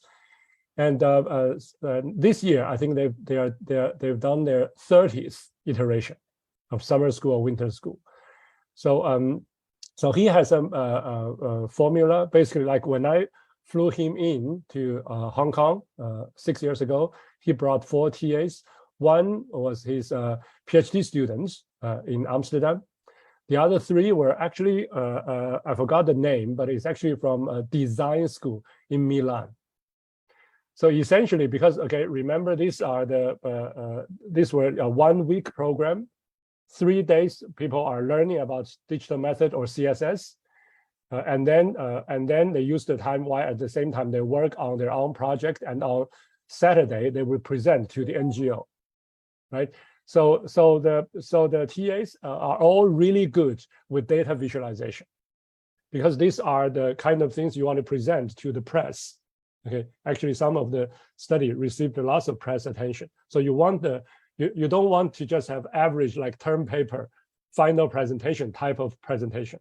So actually, he had the TAs who not only know the how to do social media data, web scraping, okay, API, okay, analysis, but they're really good with visualization. So I think that's another model, right? So at the end of the week, things look really professional and glossy, okay? And with design, and by the way, I think out of the 4 TAs, he brought 2 were male, 2 were female. Okay, so that's perfect, all right?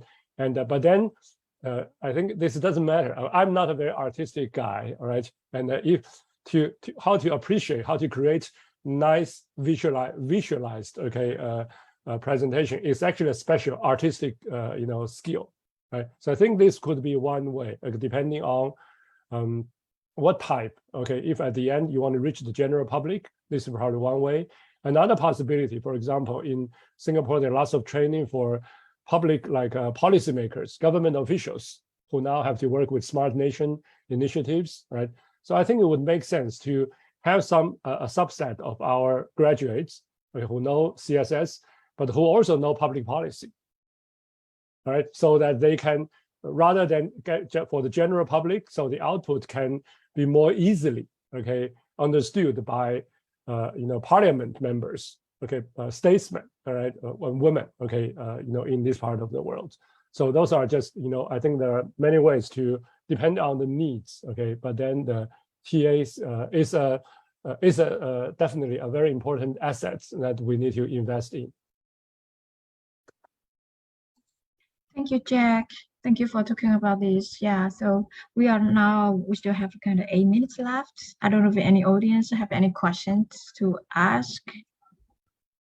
No, then before we wrap up, I would like to ask a question to all of the speakers here, that because we are running SICSS here, and I'm very curious about the impact from your region or from your division that you want to bring to your participants or to your society. Could you just kind of quick give a 1 or 2 sentences, talk about the impact you want to bring to your participants or to bring your society from SICSS, from your own SICSS activity? I know it's kind of big to I hope it's not a very big topic, but could you just give us 1 or 2 sentences to talk about the impact you want to bring to your participants and your society? Yeah, so anyone who wants to start now? It'll be quite interesting and to hear about the impact you want to bring to your participants and to your region. Yeah, so Yuhua, would you mind starting? Because we are the host here. Yeah, I'm still processing. There are so many ambition and commitment. Like I think a lot of this is also the core concept how Robin and other organizers we talk about through the year. What's the impact? I couldn't speak on behalf of team. For myself, is what I see is I'm hoping this is not just for the elite person or elite people or those people who has expertise in data literacy only. It should be a broader. It's like part of the language to ordinary people. And if not, which is okay, that even though not can be capable of working together to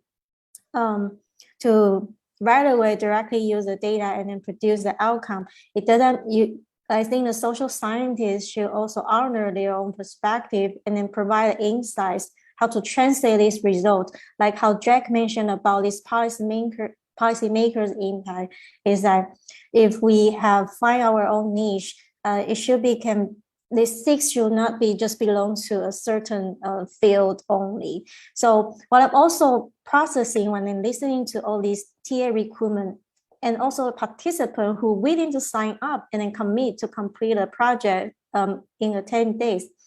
It is so interesting that programming can be done independently. This can be an independent work, and then you can have your own independent an outcome and milestone.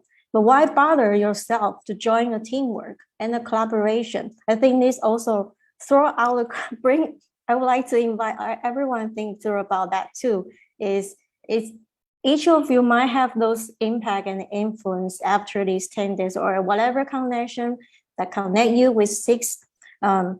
So maybe think about that. Maybe currently myself, I still identify myself as a novice learner. Just like Fu Ying mentioned, we still have those barriers to commit to continue and then try. It's just so hard and then challenging still for us. But we don't want to give up. I guess because we don't want to give up because we still want to help out how to translate those and then bridge the conversation more. I think that was something I would like to see in the future. Thank you, Fu Ying.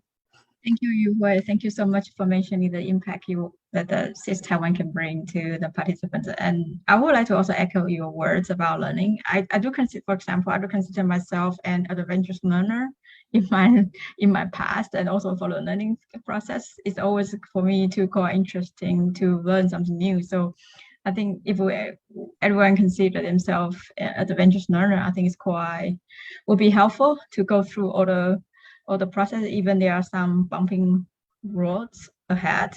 But I'm sure that it's also good to cooperate with people to learn the expertise and some insights from others.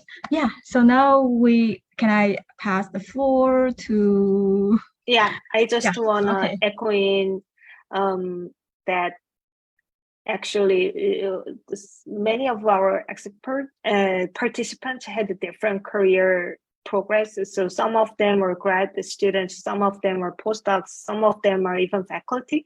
So I echo the idea that it's never late for learning, and then still, even if we call ourselves like someone who is interested in computational or social science, new skills is still coming up, new ideas coming up.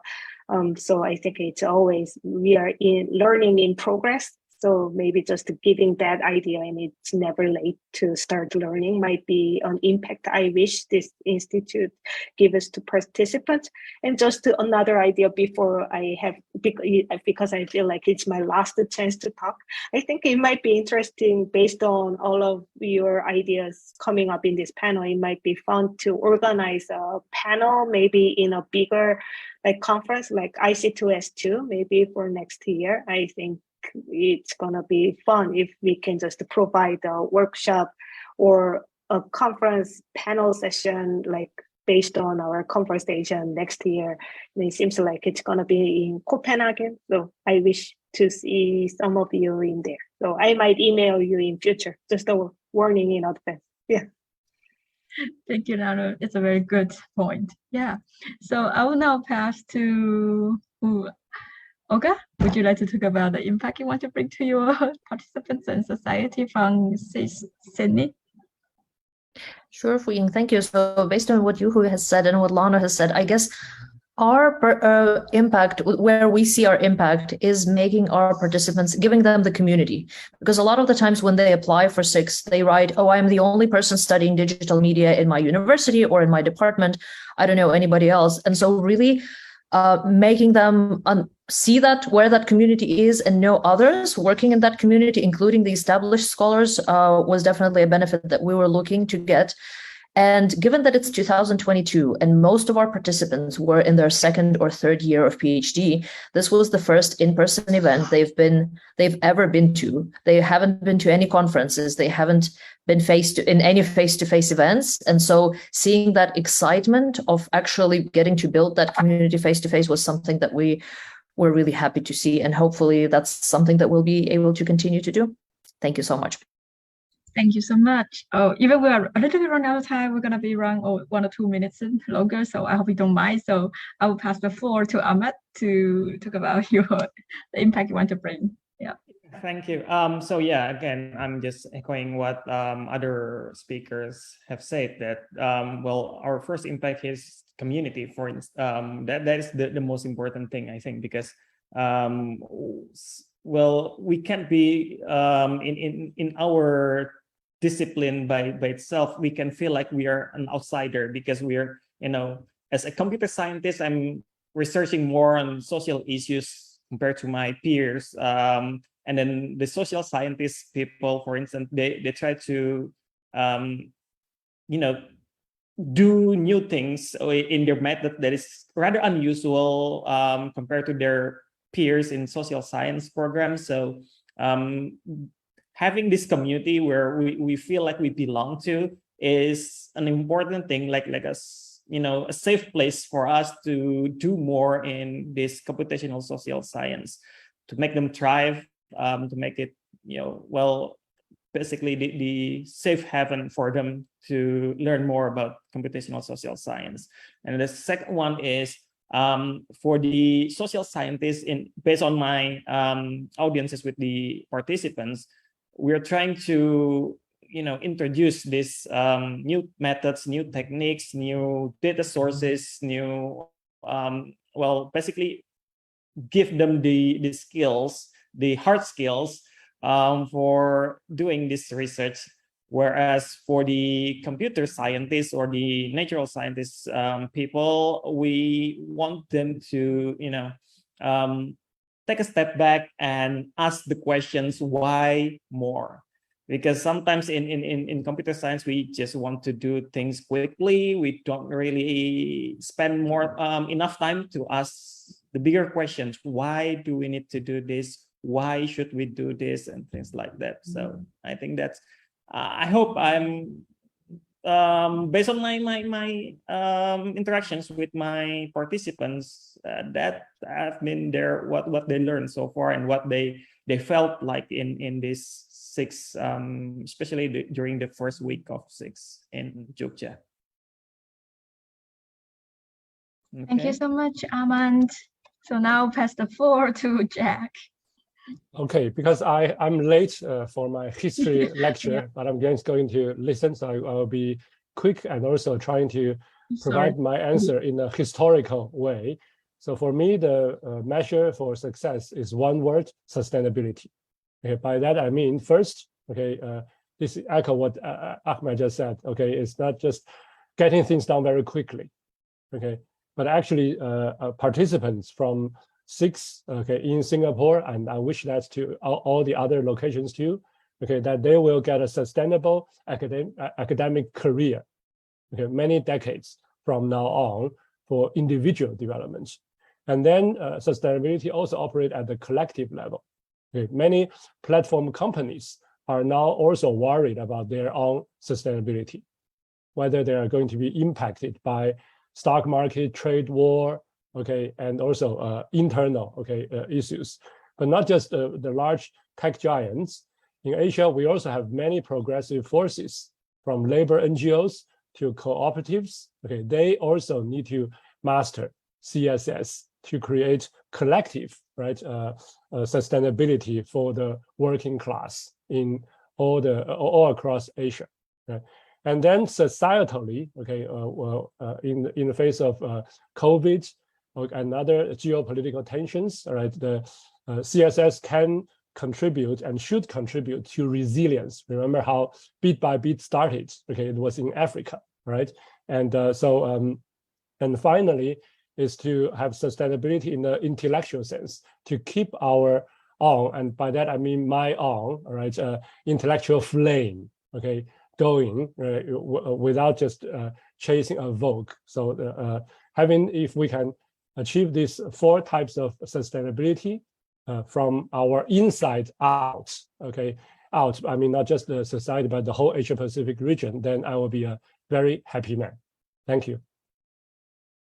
Thank you so much. Thank you for all the speakers here to give us a wonderful sharing your insights, and we really learned a lot, and also a lot of things about also learn a lot of insight from your talks. So because we're running out of time now, actually the time. So thank you again for everyone being here and all the participants here. Thank you so much, and I wish you a good day and happy summer. If you have any question, I think we can also, write to anyone in the Facebook chat or write to each other. Okay, thank you so much. Have a Thank nice you, day. Fu-Ying. Thank you. Thanks, Nice to see you everyone. here again. Bye bye.